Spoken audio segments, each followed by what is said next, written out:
let's get started. Welcome, everybody, to episode 5 of the Chaos and Chill Cellscast. Your boy, AzumarillFairy, is on the mic right now, and we are joined by the man, the myth, the legend, the dual-bind master himself, Mr. Loot or Die. How are you doing today, brother? I'm doing great. How are you, my friend? I'm doing good. I just bought a pizza for my birthday, and I've only had a fifth of the pizza. Well, you have much ahead of you. That's fantastic, though. I think you mentioned it the other day, but happy birthday, of course. Thank you, sir. Thank you. Appreciate that. I'm actually 28 for the record. Ah, there it is. Everyone's so young, man. What happened? So, we got a lot of things to talk about, but why don't we start off just by explaining who you are to the listeners at home? Yeah, for sure. So my name is Adam. The channel I run is called Loot or Die. Basically, for the most part, 3 or 4 days a week, I will stream roguelites, Metroidvanias, Souls-likes, and generally try and showcase games I enjoy, games that are difficult to play, generally things that are in the masocore genre. And I also try and give focus to people's music as well. I play a lot of different music. I don't necessarily play the in-game music, but I do make sure that I have the permission to play the music I can. And so, yeah, it's been a really fun project. It's been about 2 years.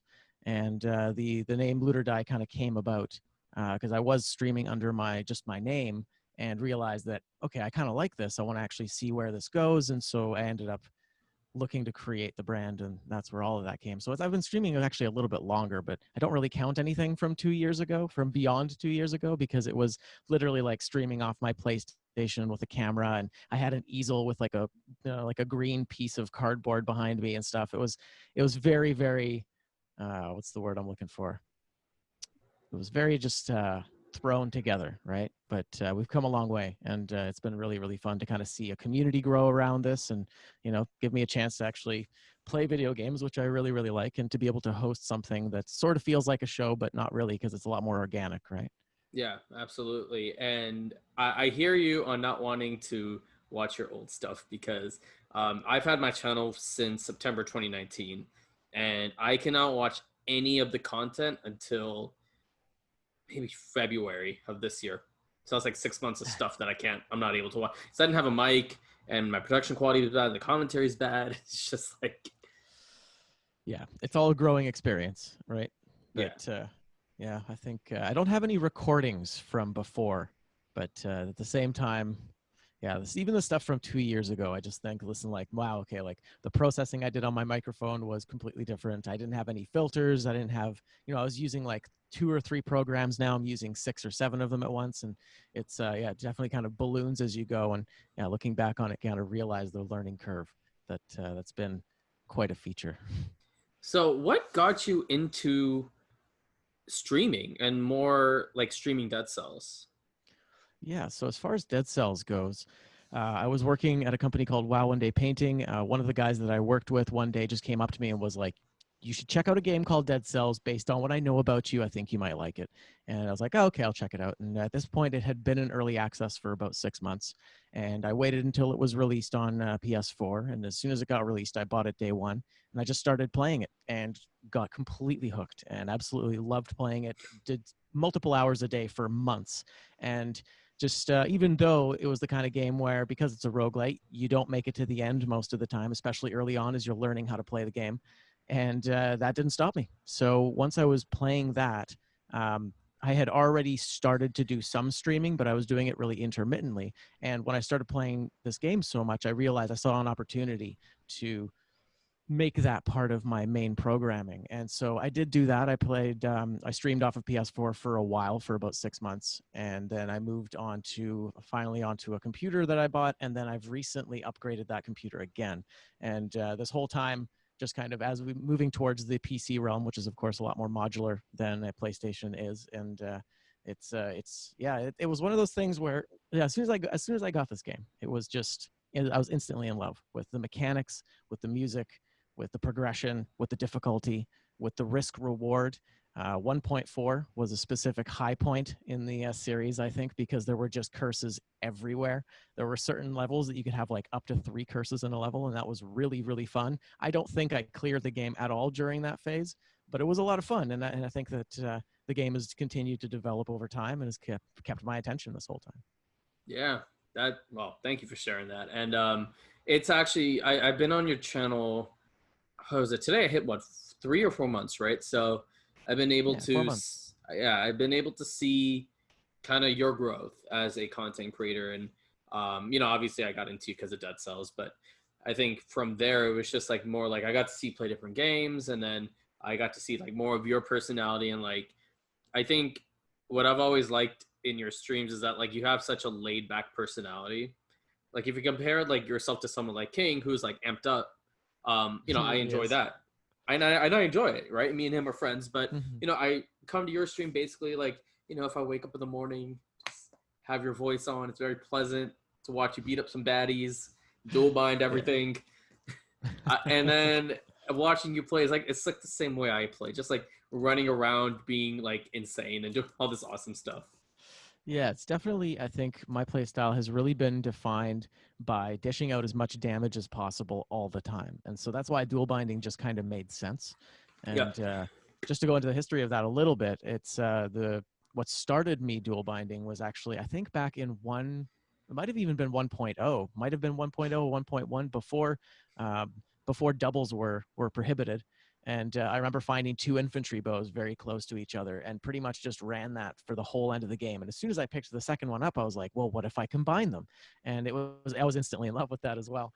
But yeah, it really comes down to putting out as much damage as you possibly can, which is one of the reasons why I often take the hunter's instinct and the killer instinct and those ones, so you can keep things rolling with the skills that need that cooldown. Heart of Ice has been the real Cinderella story that came out of nowhere and is just absolutely overpowered. I am amazed they haven't nerfed it yet because of the cooldown reduction. You get like up to yeah. 5 seconds off per hit. I mean, it's ridiculous. I think the reason it'll never be nerfed is because survival melee weapons are so damn slow in the first place. True. I think the only one that's even remotely fast is Flawless. Yeah, well, I mean, Ice Shards is in there now too, right? So I think it's about only but melee as far as hits. oh, sorry, I see what you mean. Yeah, of course, of course. Sorry, I always throw Ice Shards and everything. Yeah, But fair yeah, enough. you're right. You're right. But that's the thing. That's why in my case, I would combine Ice Shards with one of those slower weapons, and then you get both. You just get this like wall of damage all the time. It's great. So, for those who are sitting at home and don't know what the hell we're talking about, dual binding is basically you have two weapons on your. Well, I have a PS4 controller, it's a square button and triangle button. I think on Xbox it's like the X and Y buttons. So it's whatever, right? And people who play keyboard will have their own buttons, right? And so each weapon is binded to a key. And so what you end up doing is tie two weapons to the same key. So for example, if I want to run double throwing knives, I would have a knife in one hand, knife in the other, and I would map them both to the same button. And you can do that just by going to controls and changing those settings. And so what Ludo Dice specializes in is something called dual binding. And so it's not just stuff like double knives or double infantry bows. He will dual bind literally anything that you can find. It's like he's the mad scientist of this genre of playing. And so he'll, like, for example, I know one of the more effective builds is Ice Shards plus literally anything as far as melee is concerned. So Ice Shards and Torch was Oh one yeah. of the bigger ones back in 1.8. Yeah. One of my subscribers, Demon, if you're watching this, he recommended that to me, and so I ran it, and it ended up being an amazing build. That was my first and only dual bind run. So, so it's stuff like that, and you end up finding different sorts of synergies within the dual binding itself. Do I have that right? No, absolutely. Okay. Yeah, no, most of the to be honest, there's only really like 5 or 6 different weapons that I would consider high tier for this, because most combinations, like most melee combinations, don't really work that well. And most of the time, weapons that you have to hold down the button to continuously fire, those ones tend not to bind well with other weapons that do the same. So there are certain combinations that are right out. But I did write a short list here. I just wanted to read them out because the best weapons for dual binding that I've found are basically Ice Shards, throwing knives, firebrands, Hokuto, Boy's Axe, and the Boomerang. And that pretty much covers all the colors and gives you a chance to turn any of the slower weapons into a much faster combo because of that first hit coming out so much quicker. Because yeah, like a broadsword has a huge swing every time. It's the one reason that I often hesitate to use it, is because it's so damn slow. And even though it does massive damage, if something sneaks in between those hits, then they can knock you out of that combo and it causes real problems. So So actually, speaking of dual binding, okay, I forgot to mention Yes. this to you. Yes. I dual binded the War Javelin and Boomerang for my War Javelin guide. How did Absolute, that go? absolute madness. It was so fun. And it's very effective too because you throw the javelin, the boomerang's going out, then you teleport to the javelin immediately. You clear out mobs in like a second. Yeah, you can It's really, it really makes you super mobile. Yeah. and it's fun to see like the different stuff that you can do. So okay, let me see if I got this straight. Mm. Voice Ox, ice shards. I definitely know is up there. So throwing knives, It's Hakutos, boomerang, and then I'm missing one more. firebrands Firebrands. would That be would make the sense. other one. Now the reason that the javelin's not on there because it was a pretty good one up until this last patch, but now that we teleport to it, uh, if you're spamming it, which often happens with dual binds, you're going to end up in spikes, lava, or some kind of trap, and it definitely causes problems. I have found it to not be compatible with dual binding. Okay, fair Your enough. results may vary. Well, I think it was more the dual binding with the boomerang that helped. Yeah, totally. Because the boomerang's following you around, and if you can stay away from it, then it just keeps doing damage. I just like the nuttiness of the war job. It's just it's there's so much. I don't know if you've gotten to see my guide on the war javelin yet, but there's so much tech to that weapon now. You can Yeah. you can get so creative with it. Mm. It's Yeah. Seeing as I dual bind most of the time, I haven't taken the chance. But given our conversation, I will give it a go. all right. Yeah. Okay, so what so I would assume that like these six weapons would end up on your main hand, right? Yeah. Most of the time, they would be on the left side. Okay, so on the right side, what are some of the thing? What are some of the effects that you see by putting something on the left hand? So, for example, like if you Mm. put like a boomerang, what happens to the right side? If I put a boomerang on the left, what happens to the right side? Well, I mean, if I were to use a boomerang, which would most of the time just be for a survival run, I would pair it with any of the other slower weapons. We mentioned a couple earlier. I mean, flawless, broadsword.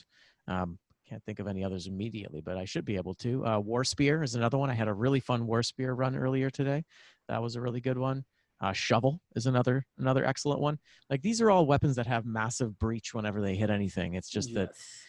they just have so much space between the hits, and it doesn't seem like much, but when compared to a weapon like say a spite sword where you press the button and that first bit of damage happens instantaneously, I mean that's a 1.9 recent buff, and it's made the spite sword really unique and quite cool. But yeah, like you compare it to other weapons and a lot of the big slow ones, they really need that if you're going to go that way. But that also requires you to go shieldless, and I know that most people are comfortable with having shields, especially because parrying is so OP in this game. That's true. I actually hate shields, so I don't. Well, I don't We're, hate we're so we're shields. not the well, we're not the target market, right? But it Yeah, clearly is the way that most people prefer to play. I think it's very rare that yeah, I see pure shieldless players, and I mean you and I are there. I'm trying to remember. Good lord, I can't remember his name on the spot, but bro. there's at least one other streamer. I never seen crow balloons run a Clompy, shield. Clompy Clumpy. does I think shieldless exclusively as well. So Okay. there's only a couple of people that really focus on it. So I think shields are really standard for most of the time, especially Yeah, with bosses like the giant, where you really need to know those patterns. Otherwise, you get hit by like two or three things at once, and it's ooh. just over. Yeah. Okay. I think.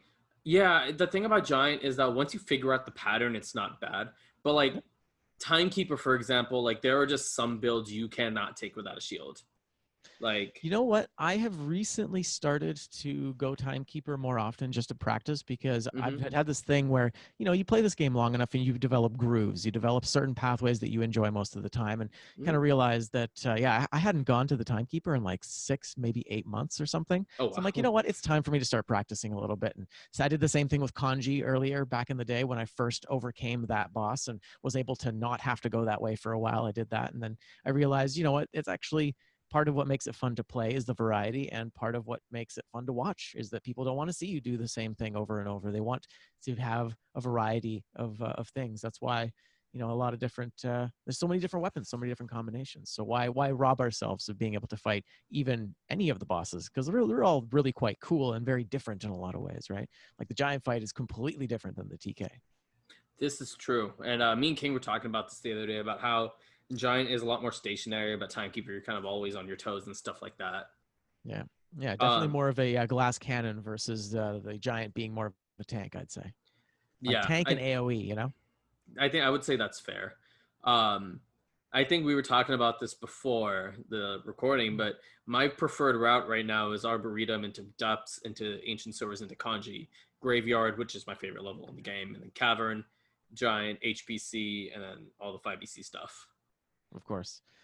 Nice. Yeah, I really like the Dilapidated Arboretum. I had like, I really enjoyed it when it first came out, got all the content out of my system, and then didn't go back there again for a while. And then recently I've started to go there again. It actually recently happened. It was one of the longer streams. I kept picking glass cannons, and the stream kept picking the Dilapidated Arboretum because we were doing integration. In the end, that one of those runs actually got to the end, which was great.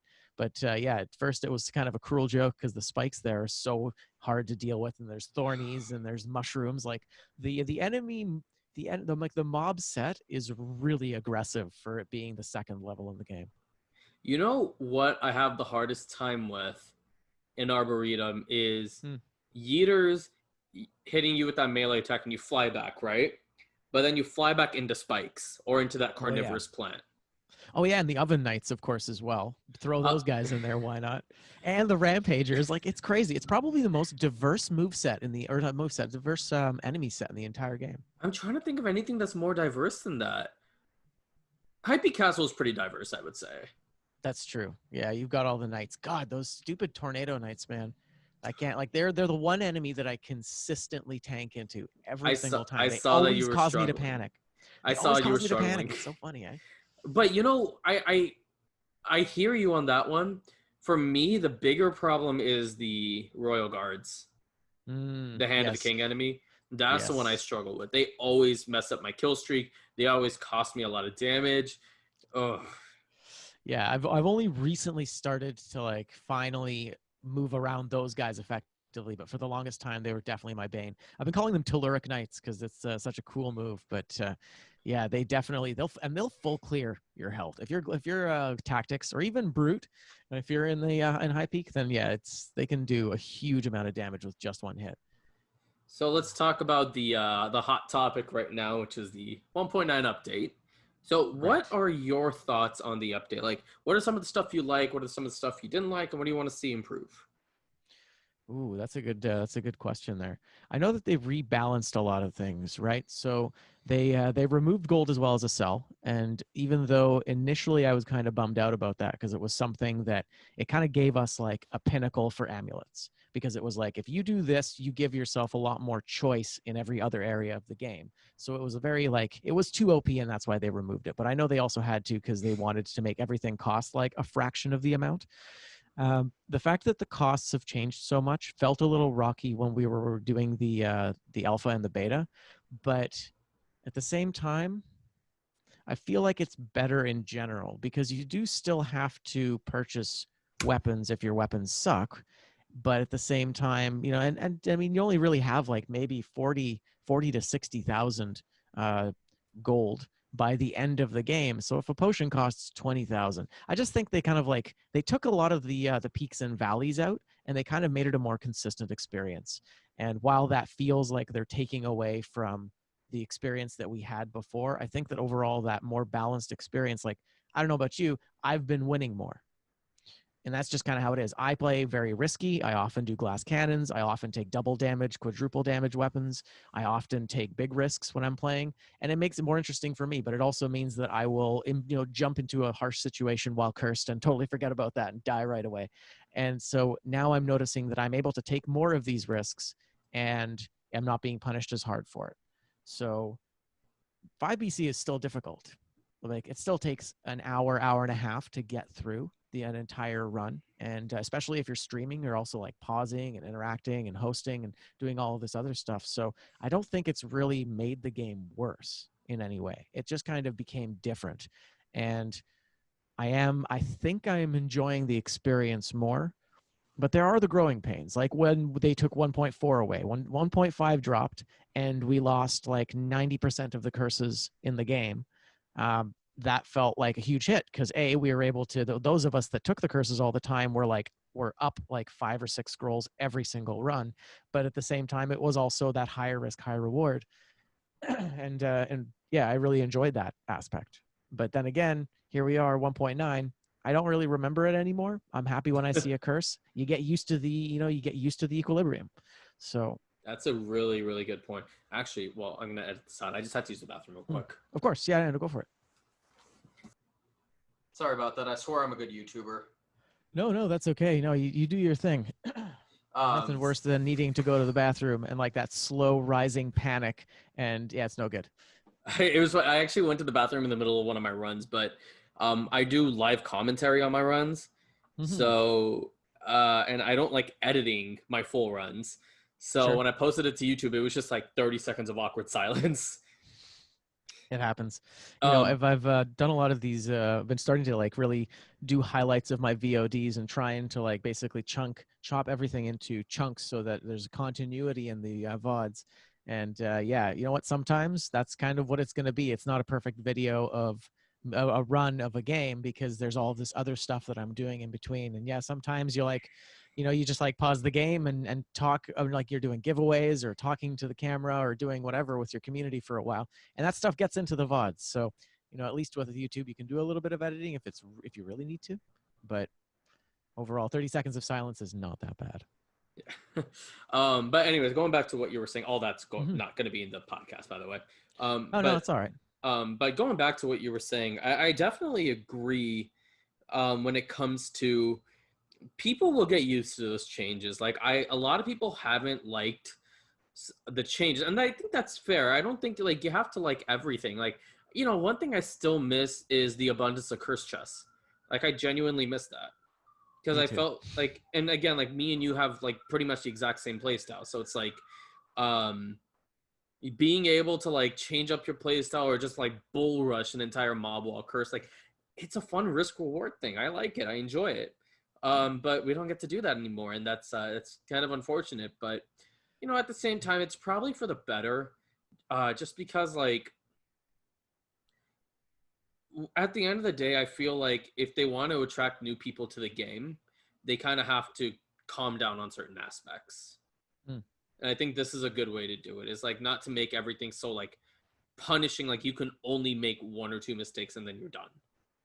Yeah, definitely. And I mean, I think it almost feels like they're winding up to a 6BC, because I don't think they're done updating the game. I think there could be one more level and one more tier of the story, but who knows? Because they might just leave it. I mean, they definitely gave themselves an out with the timekeeper creating the time loop, because that's just basically infinite. That you can just farm that forever, basically, for content. But I'm guessing we would end up fighting her at some point in 6BC. So they might be trying to like bring all the rest of them down, balance them out, and then create a new high on top of that. But as far as the difficulty goes, I don't know. 5BC is pretty hard, man. Like we are already in like the top, like what is it, 1 or 2% of players that, you know what I mean? And it's difficult to do. That's why people watch us play, because we're pretty good at what we do. Do you think? So if you think they'll come out with one more major update with like the final boss, right? Let's assume that it's like timekeeper or maybe the actual king or just somebody, right? So we can assume there's a final boss, and whoever's on 5BC is not it. So do you think after that they will continue to update the game with weapons and like skills and stuff like that? That's a good point. I think it really is going to come down to whatever the next project the Motion Twin is working on. Sorry, I didn't phrase that well. It really depends on what happens with their next release, because they're making a Metroidvania, and that's why they split off into the two companies, right? So Evil Empire is still updating Dead Cells, and Motion Twin moved on to create the next project. So I think depending on what happens with that, it will probably set the stage. Because if excuse me, if it goes really well, that could easily propel them towards creating either a Dead Cells 2 or a spiritual successor, which I think would make more sense. Create a similar game with a different story, with a different context, as opposed to add more content to this. They've basically been updating this game for 3 years now, almost 4. So it's been a while, and the game's changed a lot, and it's consistently stayed fresh. But, I have noticed that there's been a slowdown on the kind of new content. I think we could have a high peak alternate for sure. And I think that we could have something between like Stilt and Sepulcher, maybe something like a Seaside Caves sort of thing, something that ties in more of an ocean theme, and it kind of like fits with the Stilt Village vibes. The But water levels in Mario. It's getting nice. flashbacks to how much I hate those. Just a poison swamp. Go full Miyazaki on it and just put a poison swamp in there. And then your Um, your health is getting drained the entire time. all the time, and you walk slowly, and there's no cure. That's That's sadistic. just malaise. But anyway, I digress. The point is, I think that we're definitely going to get a 2.0. I think that there's a good chance that they'll add one more iteration to this. I think that there is a chance of that, whether that's alternate levels and or another level, a boss after the end boss. I mean, here's the thing: not a lot of people make it to the end boss, but those of us that do consistently. So this is definitely a game for us in a way. And obviously it's great for other people, and there's the 5 different difficulties. Beating the game on 0 BC is very difficult when you haven't played the game before, and you have to practice a lot in order to understand how the mechanics work and how to avoid game ending damage all the time. Hmm. But yeah, I think that there is a chance, and I'd like there to be, because I do want a little bit more novel content, because I liked the Bad Seed DLC. I don't go to the Dilapidated Arboretum or the Morass a lot, and I kind of wish I wanted to go there more, because every other path is interesting all the time. I like the Dilapidated Arboretum. The difficulty is kind of all over the place. The mob amounts are crazy. And the morass is really, really punishing. But that makes sense, though, because they can put really nice gear in there, too. Because you can get level 9 gear and 3 scroll amulets on, like, the 3rd level. So that's pretty good. They do definitely give us the reward. That's true. Well, I think that actually makes sense as to why they switched around the ancient sewers and ossuary rewards. Hmm. Yeah. Because ancient sewers is theoretically a harder level. No, absolutely. Well, you have the environmental hazards. You have the tentacles that come up out of all over the place. You have a lot of spiky sections that are not just timed, but also the ones where you touch them and then they come up. Like they really went full bore. They put like most of the trap types into that dungeon, so it does make sense. The gear would be better. It's slowly becoming my favorite level in the game. I like it a lot, Right now and it's graveyard, but I mean ancient sewers is up there, man. It's such a well designed level, yes, and it's it's very so unique. yeah, and like the music in that level is so like ominous, and it's just Mhm. like you just feel that some shit's about to go down. It's Yeah, like a horror exactly. movie. Yeah. No, And I've really been enjoying that one a lot recently too. and I mean, the plus, gear was what took me there, but you're right. The unique level design is very interesting, especially after so many of the levels are just kind of you know, with a couple of sections to go down into, and that's like your whole level, right? So it's definitely very different. It's more of a maze, I've a lot more always won navigation. I've always wondered how much money there is in like a Dead Cells maker, like Mario Maker, like Dead Cells Maker. Like you can That construct would your be own kind of cool. biomes and stuff like that. That would be pretty dope. Yeah, I know so little about actual programming that I wouldn't even know how to go about that. But I guess with Mario Maker, like they give you the assets and you just kind of arrange them. People could. I feel like the something like that. It's likely what would become popular with that would be people just creating really challenging like daily runs and really challenging like the climbing over it mod, that kind of stuff, where it's just like, what's the most insanely difficult thing that we can make this as, like, let's push the limits of the game. And I know for me, I wouldn't really enjoy that, because for me, I really like being powerful in this game, and I really like being able to output a lot of damage. And when it really just focuses on like like the margins for failure are like that thin, then it stops being fun for me. And Yeah, so I think the devs have done a really good job of actually balancing the game overall so that it feels fun at every single level. Every single difficulty feels good if you know what you're doing. And so, yeah, I worry that something like a Dead Cells maker would probably just focus on the challenge, and I suspect I wouldn't be the target demographic for that. Mario Maker tends to run into that problem sometimes, but there's some fun levels there. Fights Like everywhere. Like every single Mario Maker level that I see on YouTube or whenever people are streaming it is just like the most insane shit ever. And yeah, it just seems, how do people have that sort of time, man? Like, I I don't mean, know. props for having that level Sure. of creativity, but like, how do you have Well, and that muscle time? memory. The muscle memory required to be able to do that. Like some of this stuff, they're like, yeah, it had to be tool assisted in order for us to be able to get through this level because the chances of you hitting the perfect jump a couple times in a row is quite likely, but hitting it like 50 times in a row is really, really hard. But anyway, I I'm gonna digress. be honest with you though. I played climbing. I played the climbing over it mod. I mean, I hate to say it, but I just didn't like it. I didn't enjoy it. Oh, dude, I think I got to the part with the assault shield, and that was it. And that was pretty much where I tapped out. I got Like, a little bit further than that, just yeah, because like I was so happy when I got the assault shield, and V was streaming at the time, and then he was doing it, and I was just like, I want to see how far I can take this. So I took it a little bit further, and then I was just like, I dropped all the way down to the beginning. And I was like, yep, nope, fuck that, I'm out. We're done. We're yeah, done. it's like that kind of punishing.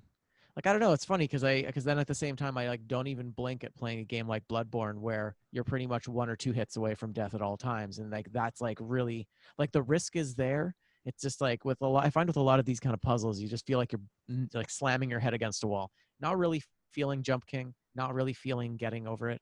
You know, these kind of games, which are just they're what's the word I'm looking for? Rage fuel are just not fun for me to play, especially because for me, like, I especially, you know, you mentioned earlier, like, I tend to have a pretty chill energy. And not only do I start streaming at 5 a.m., so I'm always just waking up, but at the same time, I like to be calm when I play games. I very rarely freak out. And my wife has seen it a couple times. She'll attest that I do occasionally yell when things don't go properly, but at the same time, that's rare. And for the most part, I like to understand that, okay, if I died, it was my fault. I did something and I should try it differently. And that kind of like mellowness doesn't jive well with these games that are intentionally designed to bring out rage in you. I think, yeah, fair enough. And I think everyone's got their own little, I don't know what other word to use, like kink, I guess. Of But you know course. Yeah, no. you know Of what I'm trying course. to say, right? Yeah. I want to say predilection. I don't know if that might be sexual as well. I'm not sure. Yeah, I didn't mean it in like a sexual way, but I like know. I just I couldn't know. I'm I just just saying. couldn't think of the word. But no, good point. No, and you're right. Everybody has a preference in kind of like what they enjoy most. You know, what is it that you like about this most? For example, I'm not into strategy games at all, but I have a lot of friends that are. And the ones that are, for them, like building these complex mind maps of how to design, you know, like a whole strategy for conquering the world that you're playing in is very satisfying for them. For me, that's very stressful. So you're right. Everybody's got their own thing that they really get. And that's why it's good. Our play styles are so similar because, yeah, you get that it's just like it's all momentum and adrenaline. Go as fast as you can and wreck everything. I one of the I mean, I think I was telling you in your stream today, like Swift Sword Velocity is like possibly my favorite build in the game. Oh, it's so good. Um and watching you just annihilate it on tactics was just like, I have got to try this now. Dude, it's fun. I've only gotten the Tactic Swift Sword 2 or 3 times in the entire time I've been playing the game, and it's always a good feeling. I guess you could get the colorless ones as well, but most of the time it's just like the random legendary every now and then. And of course, you have to be the off color in order for it to be a fun build, right? It's always fun finding something that's strictly red when you're survival, but it's colorless, so it works. So, Back in the day, getting, you know, actually, well, I guess now getting a brute ice shards would be a joy because we only get it for purple and green. I got a brute electric whip today. Ooh, that's nice. That was fun. That was a little throwback. Harkens back to the old days. I never That's a really shame. used. I didn't use electricity in the electric whip in Brutality ever though, so I didn't care about the change. Nice, fair enough. Yeah, it's a really fun weapon. It worked really well with a lot of the brute skills as well. But I was looking at kind of the update of plenty here because I was trying to think of there were a few things that really did stand out to me. So I just kind of wanted to go through the list if that's cool with you. Yeah, of course. But yeah, there were a few big changes that I kind of didn't like. I focused mainly on the economy earlier, and of course that's a huge thing where they've really scaled everything. I think the new stores, by the way, are great. Even though because you can't just pick shields for people that really like shields, it becomes a much more of a risk for them. Although you can change the shops back to the old way in the options now. So if you like the old system, you can play with the old system. I think the new system is superior, but that's because I don't focus on any particular type of weapon because I try and use everything, For everything yeah. except shields. So I'm not too worried about them going into a larger pool. because I don't For use them much anyway. exactly. No, I hear you. And for me, when I do, because I do content creation, right? So it's a little bit of a different issue with me. So I play custom mode, and Hmm. custom mode, the colored shops are bad. They're very, Right. very bad because everything is going to be in one stat already. Of course. Yeah, that makes sense. So that I need the old shops for. When I play normal mode, which I did Mhm. today, I love the new shops. I think they work great because you get to pick from 60 different weapons instead of like feeling like you're forced to pick something in like melee, ranged, or shields. Hmm.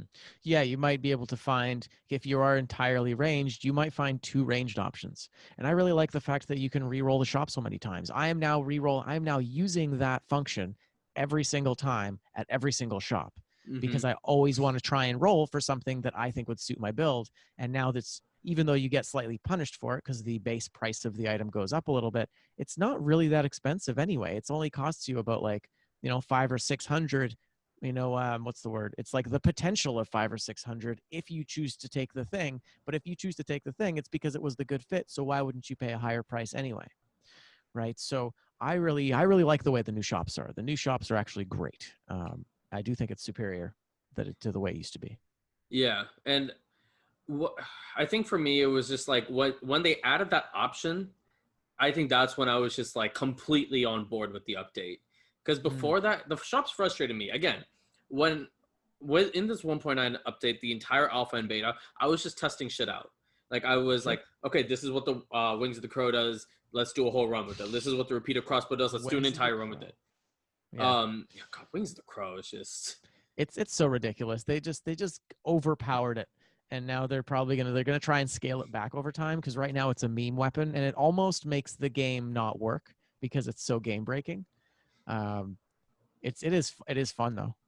it is a combination of broken and unusable. Yeah, pretty much. Speedrunner's delight though. So there's Yes. that, I guess. Fair enough to the speedrunners. The thing about the Yeah, Wings of the Crow is that it's so difficult to control vertical movement. exactly. Yeah. Yeah, and especially because a lot of the game is either platforming or like platforming in the open or platforming in small tight corridors with many spikes lining the walls and ceilings. And so that kind of stuff is not compatible with the way that the Wings of the Crow works. It's too crazy. Like, you ever notice that whenever you have that increased movement speed and you go into a challenge rift, even though it's better because you can usually jump those big gaps that are harder to otherwise, it's also a lot harder to not get hit by stuff because there's so many moving damaging objects around you. And just moving faster, you're more likely to get hit. You get used to abusing iframes, which is always nice, but at the same time, eventually you're going to hit a wall of spikes, and it's not going to work out if you're going too fast. Wait, did you ask me if I've ever used Wings of the Crow in a challenge rift? Is that what you just asked me? I don't think I No. did, but I was just saying it would be crazy to do so. Oh, I Have you? see, I see. Well, I mean, you can think of it like just having like like if you're running velocity, like and you open up a challenge rift, it's like having speed boost inside one. I get that. I'm just saying that you're more likely to get hit when you're moving really, really quickly inside a challenge rift, just based on the Yeah. nature of the kind of puzzle that it is. And so adding Wings of the Crow to that, where you're already kind of out of control because it gives you these massive boosts all over the place, it can cause some problems. I'm just saying. I kind of want to do it though. You should, of course. I want No, to for try it. science, for science, Yes, always. yes, that's definitely why I'm doing it. Record it. I will. I will Yes. do it. Sorry, So go I ahead. was thinking as well. No, that's quite all right. So the other one of the other big changes, of course, to 1.9 was that they made a lot of the crossbows, or rather all the crossbows, into pure survival, and then made them dual-wielded weapons or dual-handed weapons. And I say make the distinction there because with dual binds, a lot of these weapons actually don't work, with the exception of the repeater, which actually now works as a dual bind naturally. You basically put the shower of small arrows at the front, and then you pretty much just press and hold the X button and you cover your enemies in those, and then you pretty much just pelt them with the secondary arrows right after that. So it actually dual binds naturally, but no other weapon that's been introduced this way does. So it's kind of cool. It's unique. And then anytime you want to put out another one of those, one of the crit arrows, then you basically just let go and you press it again, and then you hold down. It's very similar in function now to say like a pyro or a magic missile or a quick bow, where you can have this auto fire and you can basically prep it with extra damage. So that's kind of cool. But overall, it's been a little strange. I never really used the ice crossbow either, so I didn't really notice a big change. I know there's like a piercing factor. Yeah, you don't like it. I haven't heard much, and not many people I'm watching are using it, so it's not really been great. It was a What else freeze was it? weapon, and freeze weapons by proxy are already pretty bad. So Yeah, it's tough, man. the That's why I like ice problem, shards, because it's yeah, slow, not freeze. exactly, and it crits in oil, right, and like Yeah, ice shards yes, and water. It's and water, yeah. So ice shards has a lot of utility to it. It can be a main weapon, it can be a support weapon. Ice crossbow, making that a main weapon, I mm. get it. Right? I get why they did it, but the thing is that the main hand doesn't pierce anymore. And so mob Oh, really? management, no, that's the problem with it. The reason it would be decent because the ice crossbow's always been kind of mediocre, anyways. So Because isn't it supposed to pierce through enemies and do crit damage the on? second hand does. I'm talking about the main hand. Oh, right. So basically, the main hand just freezes the first enemy, and then the piercing, but the piercing only crits on enemies that are frozen. Now you see the Well, that problem. sucks. Now you see Yeah, the that's problem. unfortunate. Bummer. You only get it on Okay. legendaries. You only get the sharp piercing on legendaries. Hmm. So that's It's a what I shame. was yeah, and that's what I was campaigning for. I was just like, look, like this would not be that bad if you could crit um fucking if you could pierce. If it was it used to be a common Mm-hmm. affix on that Yeah. weapon. Kind of like ice bow as well. You used to be able to get piercing on the ice bow, and now it's just pierce all, and that's rare. And you can get pierce first on a gold one or pierce all on the gold one. But yeah, otherwise normal does not get piercing typically, and that makes it. That's why it's actually not in our high tier for dual wielding, because otherwise it's actually a mid tier dual wield. Surprisingly, it works really well with ice shards, which is kind of strange, especially if you have. Yeah, I know, right? Especially if you have the one where when enemies thaw, they bleed, and then you basically have your oil, your ice shards, and your bleeding and freezing all kind of what's the word? Snowballing. It's a pretty good mix actually. Interesting. Yeah, Can you get inflammable oil on a nice bow? I don't know. Offhand, I'm not sure. Although that would be pretty dope. Because then Especially I if, yeah, think if you, especially if you put it first. Like I've had ice shards that do extra crit on enemies that are frozen. So when you mix it with the ice bow, basically the ice bow comes out first, and the ice shards immediately have that 175% extra damage. So that's pretty good, especially because ever since 1.9 dropped, ice shards has become that's very spammable weapon. But the damage was just completely nerfed. It used to be a multiplier of I think 4.6. The crit was 4.6. The uncrit, and now it's like 1.4 or something. So they took it and wow. they took it and completely nerfed the damage. But the bonus is that the slowdown lasts for 5 seconds, whereas it used to last for 2. And 5 seconds of slowdown from one ice shard is actually really, really good. So they made it a utility weapon where it does a thing really well. The damage, like I got a plus 300% one the other day, and I'll tell you, it still melts through everything at that point. But what doesn't at quad damage, right? My torch run, man, that was because I was again. watching that earlier, actually. Oh, were you? Yeah, I was well because I checked out your channel again because you mentioned that you've done a couple of these things. So I was like, Okay. yeah, let's go to your channel and watch. I watched a little bit of the javelin video, but not very much, just because Okay. I didn't have much time. I kind of did it It's last fine. minute, but I it was good. look No, like but it was as cool to see it, right? yeah, like as long as you I mean, I appreciate any support that I get. Like I'm not the type of person that's gonna be like fucking watch my shit, you know? I'm not gonna do that. But like, you know, any support that I get always means a lot. So I do thank you for that. But that torch run was just like because the boots, right? The boots carried me for the most part. And the boots did fantastic. I had boots and electric whip and it did great. Mm-hmm. And but I was in cavern and I was just like, look, like I don't want to carry level 7 stuff for the rest of this game. So let's see what we can do. And then I didn't find anything on the melee side. Um I can't remember what I found on the other side. I think it might have been like a shield or something. I don't remember. But then in High Peak Castle, that's when I saw the 300% torch and I just laughed and I was like, God damn it. Just take it. Yeah, you have Yep, you to. got to do it. Exactly. Every cannon's a glass cannon when it's quad damage, so that's a lot of fun. For anyone watching who doesn't know, it means that you get 400 or 300% extra incoming damage and outgoing damage. So it makes the game very risky and thus very, very fun. but it's rare. But you know what? I wasn't getting one shot by enemies. Like I got sent into Oh, this. really? No, I had a lot of health. I had a lot of health. What was your build? What color? It was red. It was red. Okay. So yeah, you would have had like mid-tier health, like 25,000. So but that's still, if that's quad damage, then you're still just dealing with like that's almost 6,000 hit points. Because you remember everything incoming is multiplied by a bunch. So I'm basically running a 1.8 tactics build. Pretty much. Yeah. Yeah, that's kind of what that becomes. I mean, even survival ends up with around what, like 8 or 9,000, which is I think more the 1 point, like I think I want to say 1.6, 1.7. Like tactics was like health was really nerfed for a little bit there, and we were running into the end of the game 5BC at about between 6 and 9,000. And then they added a couple of the off-color dual stat scrolls. They changed the ratio a little bit in the game, and then we started getting about 14,000 on tactics. So they did give us a buff, and I think that might have changed a little bit again. Yeah. But Because they've been messing with the I didn't balance. know that. Because I didn't know that they changed the health on tactics. Because I've lost in survival and brutality. Tactics is the only. Okay, no, that's okay. No, I've lost on all three. Tactics, I have 2 losses in. The others, I have like way more than that. But tactics is the only one that I have 2 losses in. And I think it's because I'm taking hits, but it's not as like one hit and I'm done by a librarian. Yeah, they're always really rough, though. They're definitely a glass cannon type enemy as well.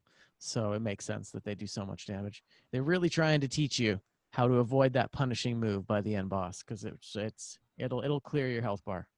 Yeah, I rarely get hit by that. The one I get hit by the most is either the tornado or the stabby stab. Totally. Yeah, for me it's the tornado recently where I'm always just on the edge of it. He like never does much damage, but I always get tagged so I can't get that no hit. I've only ever had a no hit full clear one time, and I haven't been able to reproduce it since because every single time I get to the end, I always get tagged by that one attack, and I'm never quite able to get out of the way because I don't use shields either, right? So as a result, you really got to like space things properly, and just haven't been able to pull it off. So this is like the opposite conversation that I had with King, when, because we talked about shields. And I think what it is for me is just that I'm kind of like you, right? Like I just like to see things melt. It's fun for me. I'm just like, I want the strongest possible build. One of the changes I did not like in 1.9, I understand the change, but me being selfish, I did not like it, was the removal of more than 2 synergies. You know what I'm saying? Like you can have 80% to poison, 60% to bleed, and that's it. You can only have 2 dot statuses.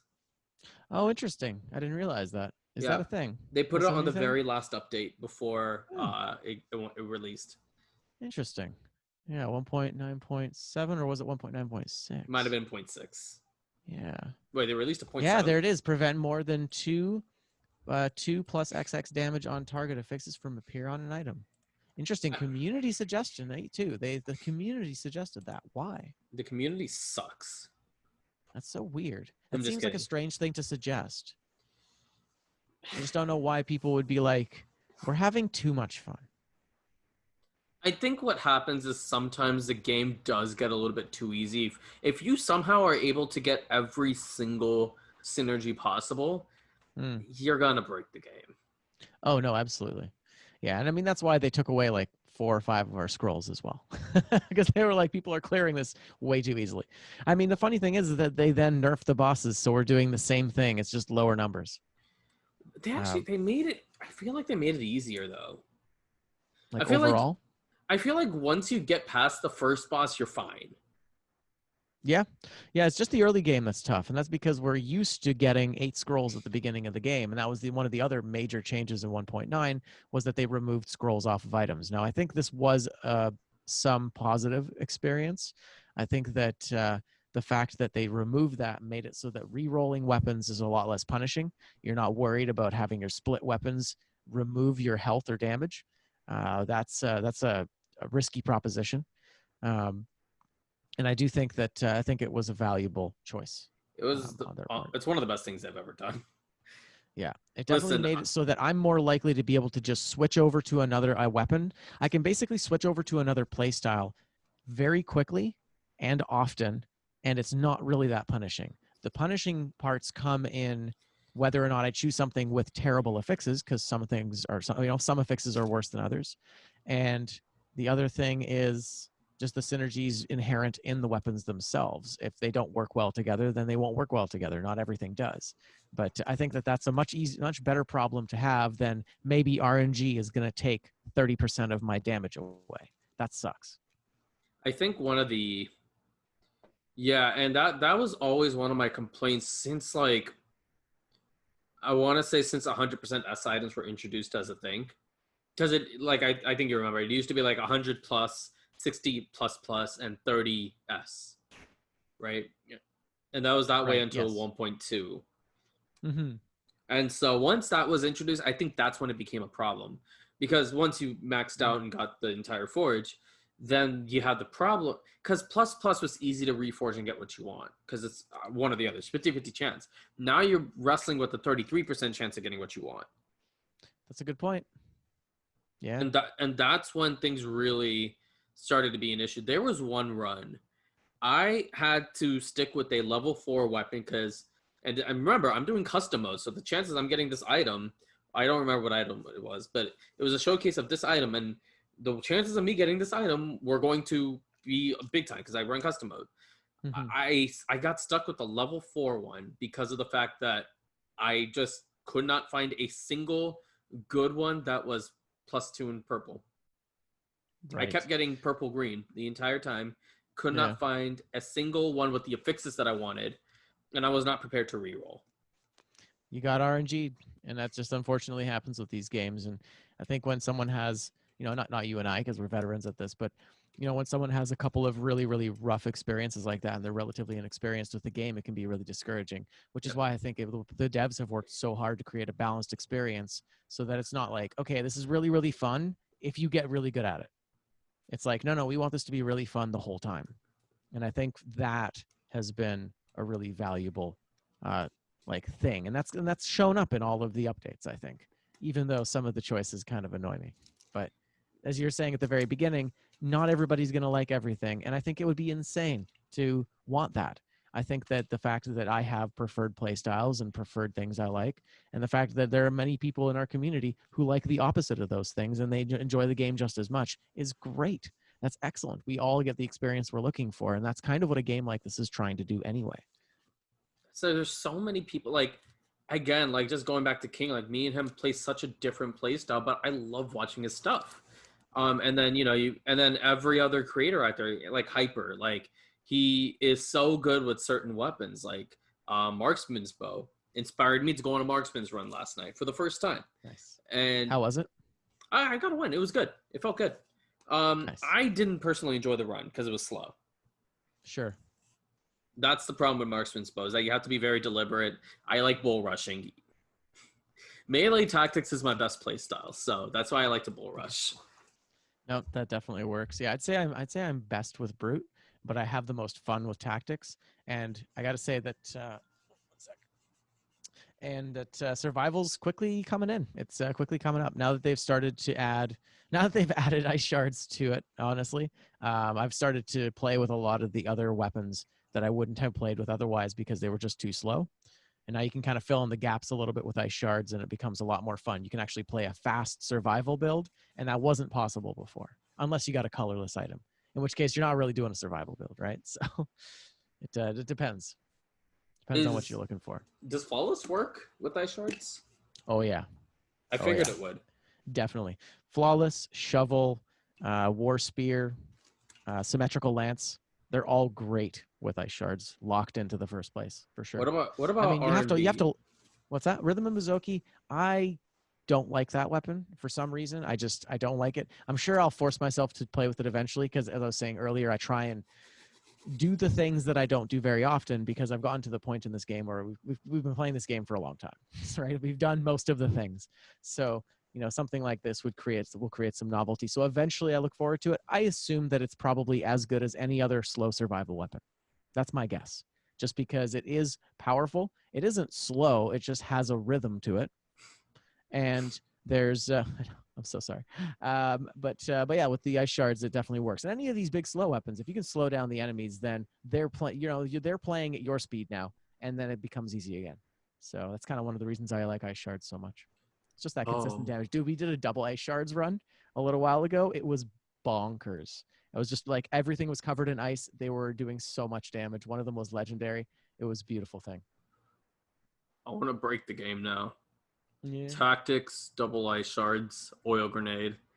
We're Dude, set. it was a silly run just because the whole time you just have this like exploding ice ball in front of you. It's almost like it's one of those things where you're like, I'm almost bored by this because it's too easy. Like, did you ever play Castlevania Symphony of the Night? I played a little bit. Okay, so in that game there were two weapons. One of them was called the Chrysogram, and one of them was called the Yasutsuna. And the Yasutsuna was a two-handed weapon. The Chrysogram was a one-handed weapon. And both of them, if you just spammed the attack button, created this blender of damage in front of you the whole time. And there was no stamina in that game, so as long as you could press the button, you could walk and just have this damage in front of you. That's kind of what this reminds me of. This is what the double ice shards reminded me of. Was this same dynamic of just damage wall in front of you. It's fun. Do you think I would enjoy Symphony of the Night? I think you would It's been a enjoy long it. time. Well, here's the thing. I think there's aspects of it that haven't aged well, but I think that it was very campy. And so that can you can look at it in that context, and it makes it a little bit like it makes it more timeless because of its campy nature. But it was also brilliant. And you got to remember, this is one of the games that created this genre. And they didn't know they were creating this genre. They were just like, we really like the Metroid castle style, and we've got all this like really cool Castlevania stuff going on because they'd already created many games. And so they just simply slapped this formula together that worked really well. So when you do play this game, you're going to see all of these things that are really obvious now that are in fact become tropes. And the reason that they're tropes is because they were in this game. And so there's a lot of value there, I think. I think the music is phenomenal. I think the mechanics do hold up. I think the voice acting is some of the worst I've ever heard, and I love it. Alucard's a total badass. The monsters are really cool. There's dozens of bosses. There's a secret ending. There's a second secret ending. It's really, really well done. And so if you haven't had a chance to play it, I'd highly recommend it. And actually, that brings me to what Hyper and Stifer and I are doing right now, where we're working on a Castlevania Symphony of the Night mod for Dead Cells, where we've replaced the music in every single biome and every single boss encounter. And I managed to curate a list of every single track in the game that, well, I removed like 2 or 3 that were objectively bad, but we took a bunch of these and we like, he's doing the work on them right now. Mm-hmm. And so I'll be adding that. I'll be baking that into my my Dead Cells, and I'll be playing with that soundtrack for a while. So I'm really excited about that. But if you haven't played Symphony of the Night, do yourself a favor. It's definitely worth it. And keep in mind as well that it not only created this sort of genre, but there's also like half a dozen other Castlevania games afterwards that were more recent, aged relatively well, and actually were really fun to play. So there were a couple for the Game Boy DS that were really solid. There was Aria of Sorrow is kind of the big one. There was Harmony of Dissonance. That was kind of a weird one. There was one called Circle of the Moon. That was the first one that came out, and it was sort of like a Symphony of the Night, but it was more simple. So that one's might not be worth going back to, because that was the first one that was like, we're going to try and make a Symphony of the Night like, basically. But anyway, there's at least like 6 of them. And then, of course, all the ones that are like 3D, I'd say there's probably a couple of those that aren't terrible. Castlevania is kind of weird in that way. They're often have really, really great ideas and poor execution. And so I think when people take inspiration from it, it tends to work a lot better, as opposed to a lot of the later titles, I didn't really enjoy that much. But Symphony of the Night was one that I'm definitely wearing the nostalgia glasses for this one, for sure. I played it as a kid. I have an emotional tie to the music. I have an emotional tie to the story. I spent hours grinding in these areas and fighting monsters and bosses. So, part of me just really will always enjoy that. But I do think objectively it's a good game and that it's worth trying. I've been looking for games just to play off stream because, like, I sometimes, I don't really want to, like, record myself playing video games. Sometimes I just want to sit back, relax, just play a game, And so there's 3 games on my current list right now. So it's this one, Symphony of the Night. I beat Doki Doki Literature Club. Hate that game. I just recently downloaded that with myself, and I was kind of looking at it. I'm sure I'll play it eventually. I'm aware of what it is, and Okay. so I kind of know what to It's expect. so But graphic. oh, I believe it. Like, just make sure your kids are just nowhere near you. Yeah. Okay. Yeah, I've heard it gets really dark. So It's that's not kind of even cool. dark. It's just like jump scares and like gross Okay. imagery for the sake of gross imagery. Like, Okay. it's cleverly designed. I think the graphic the well again, I keep using the same word. I just think the Hmm. imagery was terrible. Okay. Interesting. It And like it messed with my anxiety hardcore that night. interesting. Okay. Yeah, because I do also have my share of anxiety, so that might not. Although at the same time, I'm really drawn to scary games. I'm actually we're playing through the Dead Space trilogy with my wife right now. Oh, We're about cool. halfway through the third game. When we keep realizing that, yeah, there's a reason that EA basically just tanked that series in the third title, which is unfortunate because the first game was a masterpiece, the second game was great, and then the third game, while they're explaining a lot of stuff and while I'm really liking it, there's a lot of problems, and you can see that EA just got their hooks into it and destroyed it from the inside out. And it's kind of unfortunate. But anyway, I digress. The point is, you were talking about games that you've got on your list. So you got Doki Doki on there. You Yeah, finished that. sorry. You were thinking of ADHD kind Symphony of of the went Night. off. That's okay. No, that's okay. No, it's good. We get sidetracked. We come back. Um, Okay, so but we've yes, got continue. Symphony of the Night's on there. So I did beat Doki Doki. When I got my social work license 2 weeks ago, I just bought a bunch of games as a reward to myself. Um, well, I officially got my license today, but I passed my exam 2 weeks Yeah, ago. of course. Okay, so I bought and beat Doki Doki in the same day. I bought Hmm. Disco Elysium. I bought Persona 4, and I bought Baba's U, and I played through about 30% of Baba's U, and I do love it. Baba's U is great. Do you know what that is? I do. It's one of those things where I keep seeing it on my wish list, and it occasionally comes up on sale, and I'm always like, maybe I'll get it eventually, but I haven't pulled the trigger on it.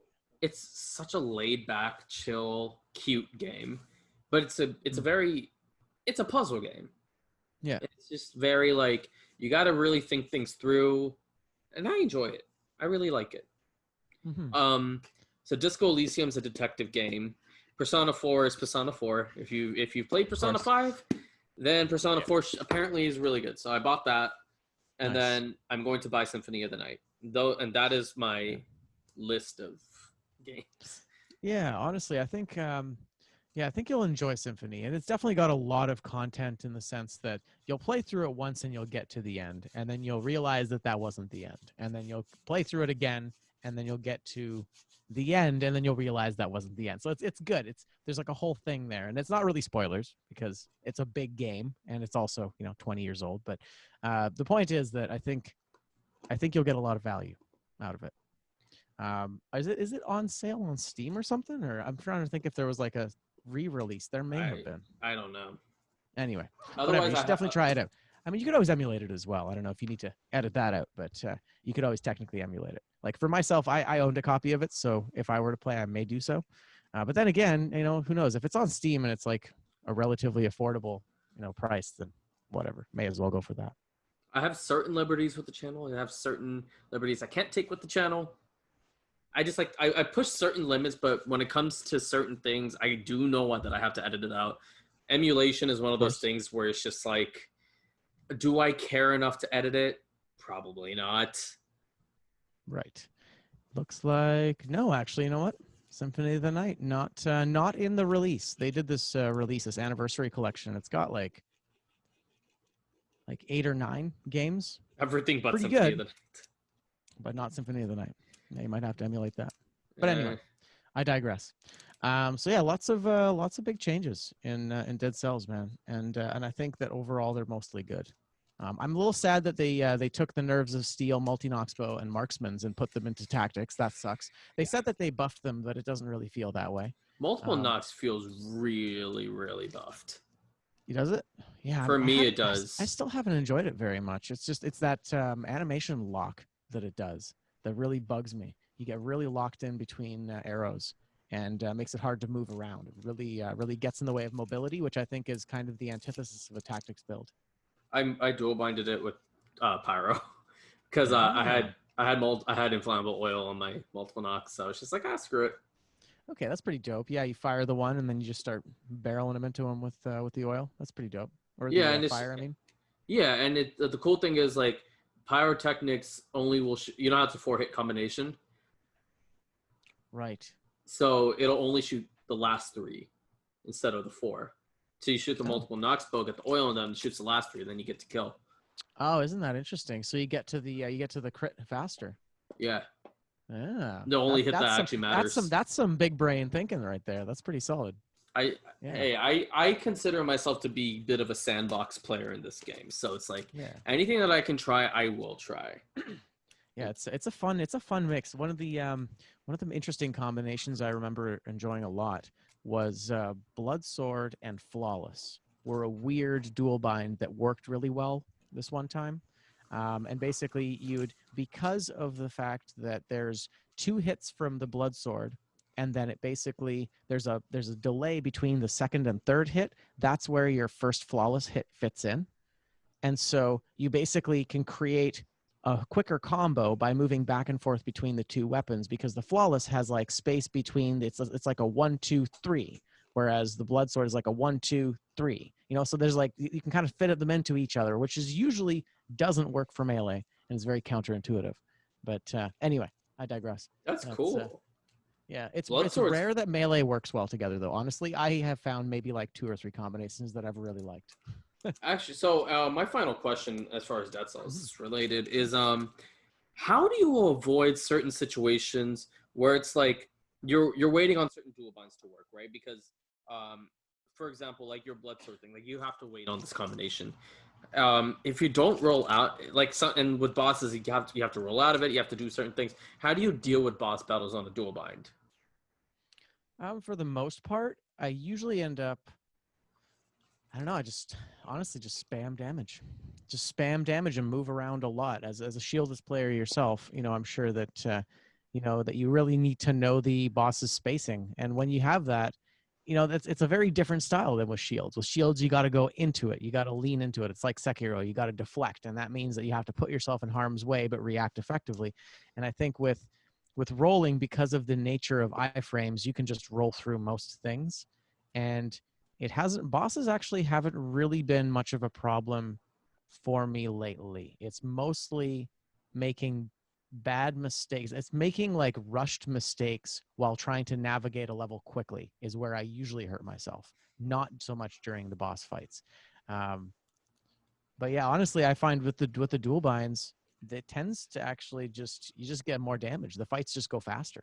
I find because you're laying because with the way the dual binding works, you're almost always layering damage over time into something that works. Like, um, for example, throwing knife and the nutcracker work really well with each other.